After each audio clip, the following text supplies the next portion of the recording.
আসসালামু আলাইকুম। আশা করি তোমরা সকলে ভালো আছো। আজকে ষষ্ঠ শ্রেণী শিল্প সংস্কৃতি বিষয়ের শোধিতে হইবে ঋণ এই পাঠটি নিয়ে আলোচনা করব। অর্থাৎ এই অধ্যায়টি পড়ে আমি যা যা করেছি তা লিখব এবং তার অনুভূতি প্রকাশ করব। টুঙ্গিপাড়া সেই ছেলেটি অধ্যায় পাঠ করে আমি বাংলার নেতা বঙ্গবন্ধু শেখ মুজিবুর রহমান সম্পর্কে জানতে পেরেছি। বিশেষ করে তার শৈশব কৈশোরের ঘটনা আমার মনে দারুণ রেখাপাত করেছে। ছোটোবেলায় বঙ্গবন্ধুর ডাকনাম ছিল খোকা।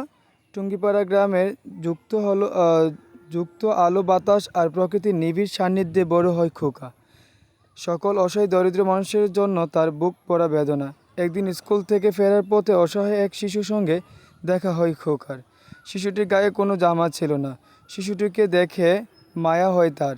কোনো নিজের জামা খুলে দিয়েই শিশুটিকে, বাড়ি ফিরলে তোর জামা কই? মায়ের প্রশ্ন। খোকা উত্তরে বলে, মা, স্কুল থেকে ফেরার সময় দেখলাম একটি ছেলের গায়ে কোনো জামা কাপড় নেই। এই শীত ওর খুব কষ্ট হচ্ছিল, তাই আমার জামা কাপড় খুলে ওকে পরিয়ে দিয়েছি। ছেলেটা কী যে খুশি হয়েছে মা।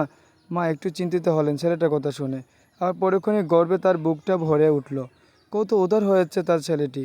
শৈশব থেকে খোকা ঠিক এমনই উদার ও মহানুভব ছিলেন, যিনি 10 বছর বয়সে নিজের গায়ে জামা খুলে অন্যকে দান করেন। মুষ্টি ভিক্ষার চাল সংগ্রহ করে গরিব ছেলেমেয়েদের বই কিনে দেয়। বাংলাদেশের স্বাধীনতার পতাকাতে তার নামই যেন দুলতে থাকে। পরবর্তী সময়ে যুদ্ধ বিধ্বস্ত বাংলাদেশকে নির্দিষ্ট একটু একটু করে স্বনির্ভর করে তুলতে থাকেন। কিন্তু স্বাধীন হলেও স্বাধীনতা বিরোধী তখনও সক্রিয় ছিল।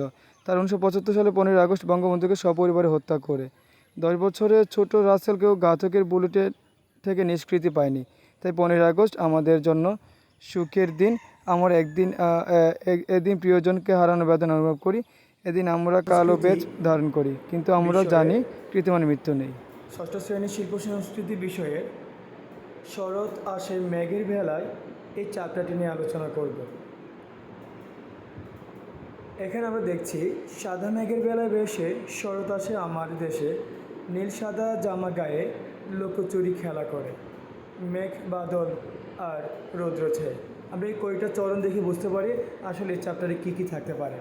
তো আমরা আজকে আলোচনা করব এই চ্যাপ্টারের যে কাজগুলো আছে সেটা নিয়ে একটু আলোচনা করব। যেমন এখানে দেয়া আছে, এই অধ্যায়ে আমার অনুভূতি লিখি। তাহলে আমি যদি এই অধ্যায়ে আমার অনুভূতি লিখতে চাই, তাহলে এই অধ্যায়টা আমাদেরকে আগে ভালো করে পড়তে হবে।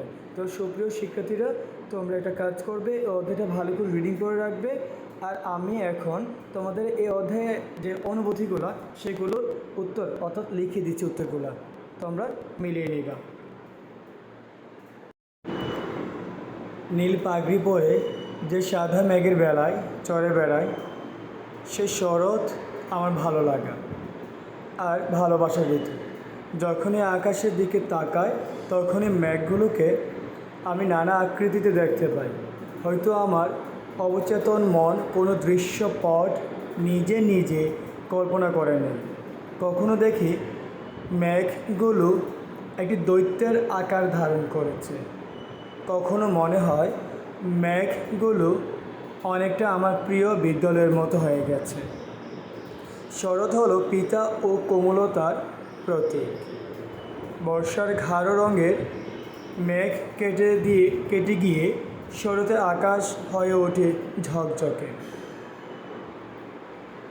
কখনো মেঘ আবার কখনো বৃষ্টি। শরতের প্রকৃতি জুড়ে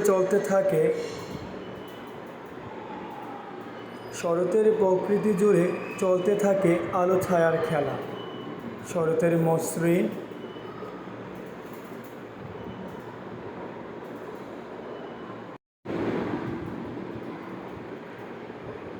নীল আকাশের গায়ে নরম সাদা মেঘ যেন বুনে চলে রূপকথার ঘন আকাশের তলুর মতো। নীল সাদা মেঘ আর নদীর দুই ধারে কাশফুলের শুভ্রতা, এই দুই মিলিয়ে শরৎ যেন এক শুভ্রতার প্রতীক। আমি মুগ্ধ হয়ে শরৎ আকাশের আলো ছায়ার নিরন্তর খেলা দেখি। এই আলো কীভাবে ছবির মধ্যে ফুটিয়ে তুলতে হয় তা আমাদের শিক্ষকগণ আমাদের দেখিয়ে দিয়েছেন। নিরন্তর খেলা দেখি এই আলো কিভাবে ছবির মধ্যে ফুটিয়ে তুলতে হয় তা আমাদের শিক্ষকগণ আমাদের দেখিয়ে দিয়েছেন।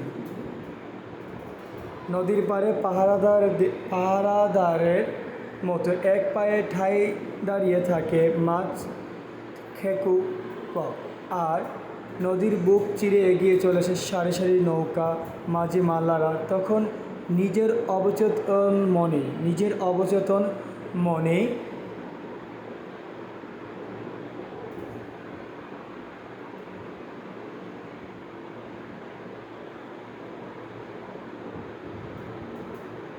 পেয়ে ওঠে বাছাইলি গান, যে গানে থাকে নিজেদের দুঃখ ও ভালোবাসার কথা, মাটি ও মানুষের কথা। শরতের নির্মল পরিবেশ ও মাঝিদের নদীর পাড়ে পাহারাদারের মতো এক পায়ে ঠায় দাঁড়িয়ে থাকে মাছ খুব আর নদীর বুক চিরে এগিয়ে চলে সারি সারি নৌকা মাঝি মাল্লারা। তখন নিজে অবচেতন মনে পেয়ে ওঠে বাটিয়ালি গান, সেই গানে থাকে নিজেদের দুঃখ ও ভালোবাসার কথা, মাটি ও মানুষের কথা। শরতের নির্মল পরিবেশ ও মাঝিদের বেদনা বিধুর গান প্রকৃতির মধ্যে আলোড়ন করে তোলে। গম্ভীর লোকটিও তখন উদার আকাশের দিকে উদাস দৃষ্টিতে তাকিয়ে থাকে। তার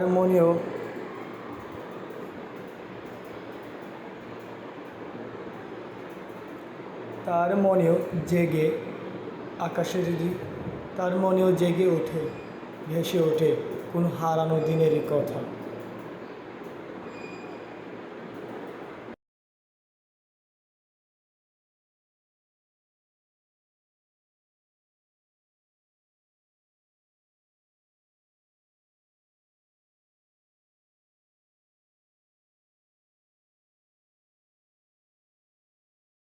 আমি ষষ্ঠ শ্রেণীর শিল্প সংস্কৃতি বিষয়ের হেমন্তরাঙা সোনারঙে চ্যাপ্টারটি নিয়ে আলোচনা করব। অর্থাৎ এই অধ্যায়ে কী করতে হবে সে সম্পর্কে আমরা আলোকপাত করব। তার আগে আমাদের সকলকে একটু ভালো করে এই চ্যাপ্টারটা একটু রিডিং করে নিতে হবে। আর এই চ্যাপ্টারটা যদি ভালো করে রিডিং না পড়া হয় তাহলে এই অধ্যায়ে কী চাইছে সেটা আমরা লিখতে পারবো না। বিশেষ করে এই অধ্যায়ের শেষের দিকে আমাদের কিন্তু লেখা থাকে এই অধ্যায় সম্পর্কে এই অধ্যায়ে আমরা যা যা করেছি এবং আমার অনুভূতি ব্যক্ত করা। তো আমরা যদি এই অধ্যায়টা ভালো করে না পড়ি তাহলে আমাদের এই অধ্যায় সম্পর্কে অনুভূতি ব্যক্ত করা সম্ভব নয়। তাই আমাদের প্রথমেই কাজ হবে এই অধ্যায়টা ভালো করে রিডিং করা। তো আমরা দেখি এই অধ্যায়ে কী কাজ দেওয়া আছে। আমরা এখন দেখতে পাচ্ছি এই অধ্যায়ে আমরা যেভাবে অভিজ্ঞতা পেতে পারি, তার মানে হেমন্তে প্রকৃতি দেখে শুনে ও স্পর্শ করে অভিজ্ঞতা নিতে পারি। অর্থাৎ হেমন্তের সময় আমরা ইচ্ছে করলে এই হেমন্তের প্রকৃতিটা দেখতে পারি, শুনে এবং তা স্পর্শ করে কিন্তু চলে আমরা অভিজ্ঞতা নিতে পারি। ছবি ও ভিডিও দেখে বা অডিওতে গান কবিতা শুনে অভিজ্ঞতা নিতে পারি। অর্থাৎ এই হেমন্তের প্রকৃতি মানে এই সম্পর্কিত যে ছবি বা ভিডিও বা অডিও গান বা কবিতা শুনেও কিন্তু আমরা ইচ্ছে করলে এই সম্পর্কে অভিজ্ঞতা নিতে পারি। হেমন্তের প্রকৃতি দেখে ছবি আঁকার উপাদান হিসেবে হলুদ রং সম্পর্কে জানতে পারি। তো এখানে আমাদের তারপরে এ অধ্যায়ে আরও কিছু কাজ আছে, যেমন এখানে বলা আছে এ অধ্যায়ে যা যা করবো, মানে কাগজে কেটে ড্রয়িং করে গাছের পাতা ডালপালা নিয়ে কিষানির কোলাজ তৈরি করতে রং করতে পারি বন্ধ খাতায়। সুপ্রিয় শিক্ষার্থীরা, আমরা এই কোলাজ তৈরিটা এই কোলাজ তৈরি সম্পর্কে হয়তো আমরা দ্বিতীয় অধ্যায়ে আলোচনা করেছিলাম শীত প্রকৃতির রূপে। ঠিক আছে, তাহলে আমরা কি করব, এই অধ্যায়ে আমাদের আরেকটা গুরুত্বপূর্ণ কাজ হচ্ছে আমাদের সকলের একটা বন্ধু খাতা আছে। সেই খাতার মধ্যে আমরা কি করব, কাগজ কেটে অথবা ড্রয়িং করে অর্থাৎ গাছের পাতা বা ডালপালা দিয়ে কিন্তু আমরা চলে যে কিষানের যে কাজগুলো, এই কাজগুলো একটা কী তৈরি করতে এটা কোলাজ তৈরি করে রাখতে পারি, যেটা বন্ধু খাতা সংরক্ষণ করা যাবে। গাছের পাতা ডালপালা মাটি যে কোনো ফেলনা জিনিস দিয়ে কৃষকের অবৈ করতে পারি। অর্থাৎ আমরা এর সম্পর্কে এবার বন্ধ খাতে যে ছবি বা নকশা আঁকবো তা কিন্তু রং করব না, বিভিন্ন রঙের শস্যদানা আঠা দিয়ে লাগিয়ে তা পূর্ণ করব।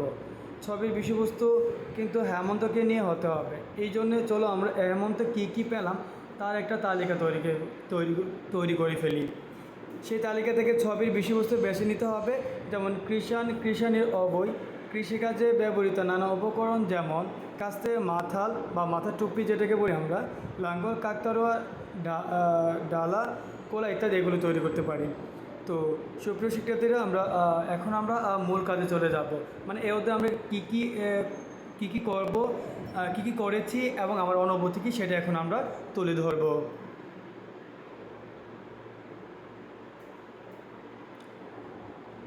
তার আগে আরেকটু বলে নিচ্ছি, শিল্পাচার্য জয়নুল আবেদিন একটি শিল্পকর্ম বা ফসল মানে দেওয়া আছে 1963। এটা একটু আমরা ভালো করে দেখে নিব। যেমন এখানে দেওয়া আছে, আমাদের ঘরের কাজে যেমনভাবে কোলা, চালনি, ঝাড়ু লাগে, তেমনইভাবে নতুন ধান মাড়াই, ঝাড়াই, সেদ্ধ, শুকনোতেও প্রয়োজন হয় ডালা, কোলা, চালনি, চাটা ইত্যাদি। আমরা কি জানি এগুলো বাঁশ ও বেতে তৈরি, এগুলোকে হস্তশিল্প বা বাঁশ ও বেত শিল্প বলে। আমরা হস্তশিল্প কী বা বাঁশ ও বেত শিল্প কী সেটাও জানতে পারলাম। হেমন্তে পাকা ধান কেটে মাথায় করে নিয়ে আসা, ধান মাড়াই করে রোদে শুকানো, বাংলার এই চিরন্তন রূপ শিল্পীর তুলিতে উঠে এসেছে বারবার। এখন মেশিনে ধান ভাঙলেও একসময় ঢেঁকিতে পা দিয়ে ধান থেকে চাল বের করতো। বাংলাদেশে কোথাও কোথাও এখনও ঢেঁকি দেখা যায়। পার দেওয়ার সময় গায়ে আসে ছন্দময় চলন। ঢেঁকির এই ওঠানামায় তৈরি হয় শব্দ ও ছন্দ। আমরা সেখান থেকে পাই গানে কিছু উপকরণ। মনে লাগে আনন্দের দোলা, গলায় আসে সুর, গায়ে গীত ও দান বাণীরে ঢেঁকিতে পার দিয়া। তো আমরা এখন চলে যাব এ অধ্যায়ে আমার অনুভূতিগুলো বর্ণনা করব আমরা। তো আমরা কথা না বাড়িয়ে এখন আমরা উত্তরটা, অর্থাৎ এ অধ্যায়ে আমরা আমার যা যা করেছি এবং আমার অনুভূতিগুলো এখন ব্যক্ত করব।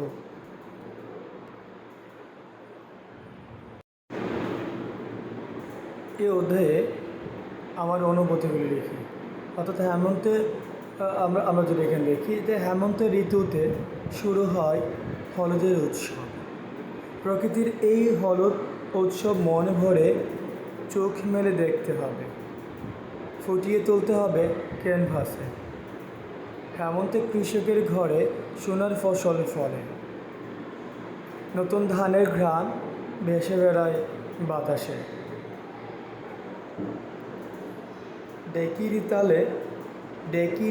ঢেকির তালে তালে মুখর হয় প্রতিটি বাড়ির আঙ্গিনা। ফুলের উৎসবে আনন্দে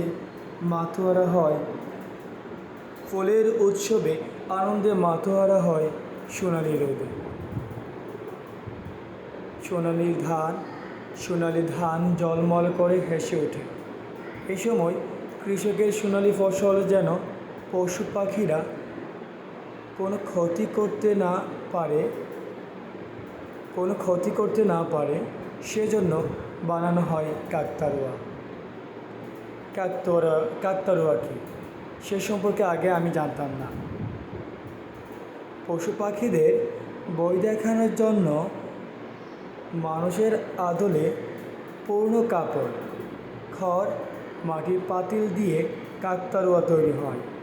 কৃষকরা এই সময় ব্যস্ত সময় পার করে, কৃষাণীরাও বসে থাকে না।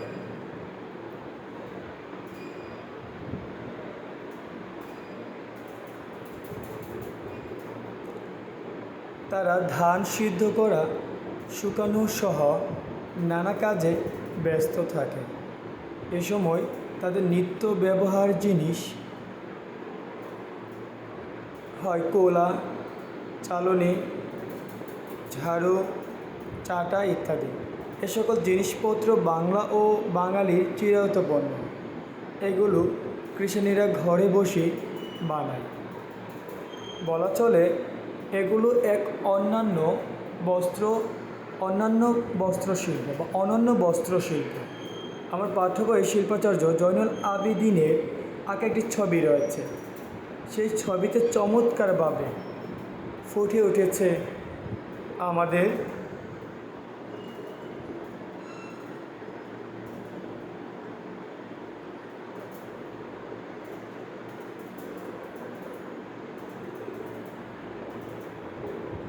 দেশের কৃষাণীরাও কৃষকের সাথে কিভাবে সমান তালে কাজ করছে। আজ আমরা মেশিনে ধান ভানলেও একসময় ঢেঁকিতে পাড় দিয়ে ধান থেকে চাল বের করা হতো। তবে বাংলাদেশের কোথাও এখনও ঢেঁকি দেখা যায়। পাড় দেওয়ার জন্য পায়ে আসে ছন্দময় চলন। ঢেঁকির এই ওঠানামায় তৈরি হয় শব্দ ও ছন্দ। আমরা সেখান থেকে গানের কিছু উপকরণও পাই।